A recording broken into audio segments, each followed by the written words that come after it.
د پیغمبر خبره که د عقل خلاف هم وي خو چې تا ته راورسېدا په کامل طریقه باندې نو که د عقل او د ظاهر خلاف ومي نو د خبره د پیغمبر به منلی شي.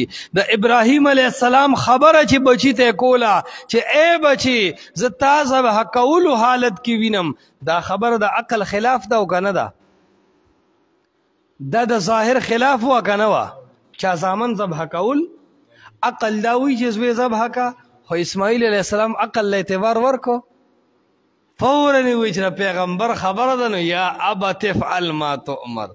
دا ورته نه وي چې ورګځې په قرآن تلم، نه ورته دا وي چې ورګځې د مخکرو انبیاو په وحي باندې تلم، بلکې سو یا ابت افعل ما فی المنام ارا، وینم صرف چې زه خوب کې تا وینم چې ذبح کوم.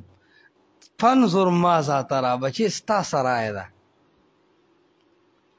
اوس هغه د منکرین حدیث په شان اصول نه لرل چې قرآن کې خو ویلي دي چې ذبح د انسان حرامه ده، نه ورته دا ویلي دي چې ما ته دلیل وښیه، نه دا ویلي دي چې دا د عقل خلاف دی، بلکې څه وایي ورته یا ابت افعل ما تؤمر. دوه خبرې دي، یو ادب دی او یو دې ځای کې مقام عبرت دی د منکرین حدیثو او فرویزیانو دپاره. ادب خدا دې ورته وایي یا ابت افعل ما تؤمر، ای پلاره چې څه درته حکم کړی شوی دی اکه وکړه.